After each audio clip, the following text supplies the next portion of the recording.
Hello and welcome to Frontrunner Motorsport. And I have just watched the American Grand Prix from Texas. It literally finished about 10 minutes ago. So this is actually pretty close. Well, closer than normal. Normally it's about an hour after. Today I'm doing it straight as it's fresh. Have to say, not a lot happened in this Grand Prix. The middle part of the race was very much a bit of a slog. There was not a lot of overtaking. Then all of a sudden towards the end it really livened up. And we'll get into that in the video. Firstly, I want to thank you for helping me reach 500 subscribers. It's an amazing feeling. I'm very, very happy. And if you're not subscribed, do it today and then we'll get on our way to 1,000. But next week, there will be a video every day on a special topic that I've chosen. Something I was looking forward to actually talking about. So, make sure you subscribe for all that excitement. And let's get into the action.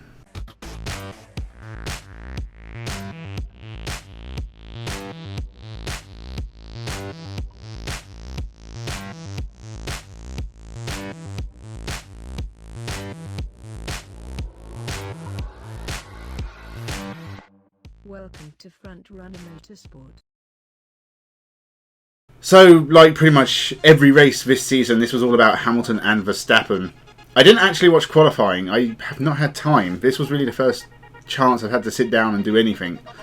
So I was quite excited to just sit down and enjoy the Formula 1.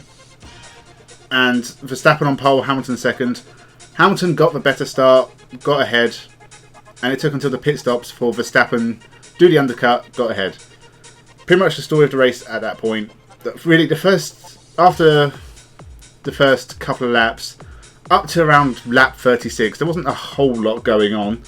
We saw Latifi hit Stroll, and that was definitely a messy incident, but they both survived it. And apart from Gasly breaking down with broken rear suspension, there wasn't too many overtakes going on in the race. We had Bottas did eventually get past Tsunoda, and again, it took him a long time, as it took Hamilton last time we were racing. And other than that, we had a few people come in and change front wings. I think the first stoppers were around lap 8. I think Alonso came in and a few after him. It took... At that point, Sergio Perez was in play.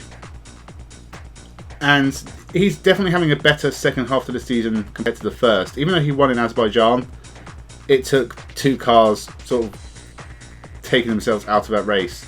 Or in Verstappen's case, a tyre taking him out of the race.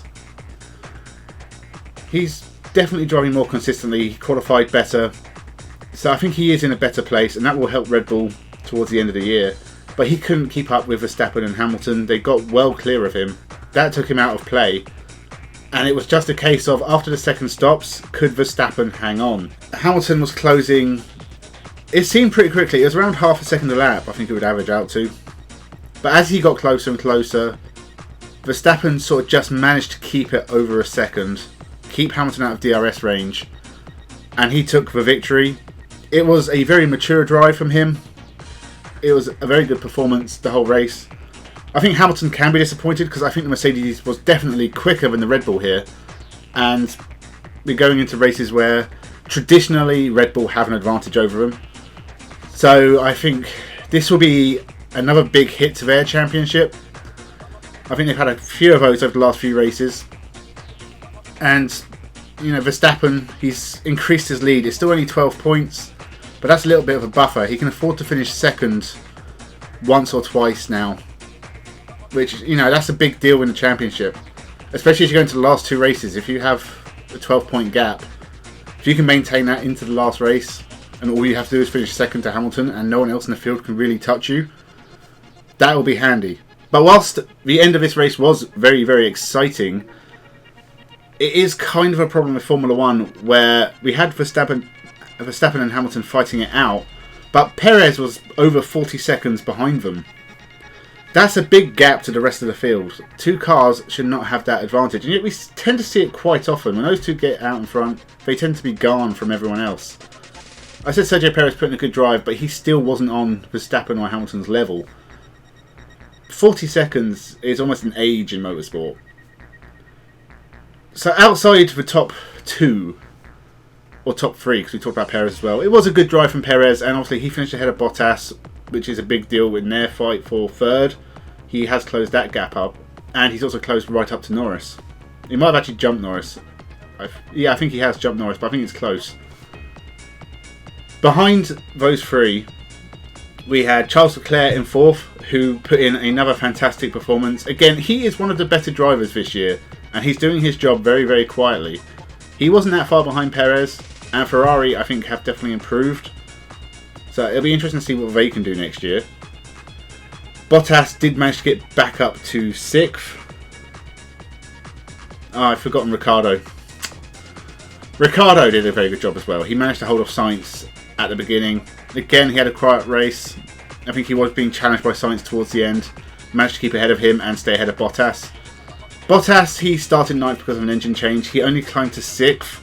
It's not amazing, but 6th is still damage control good enough for now. Red Bull have had a big swing in the constructors.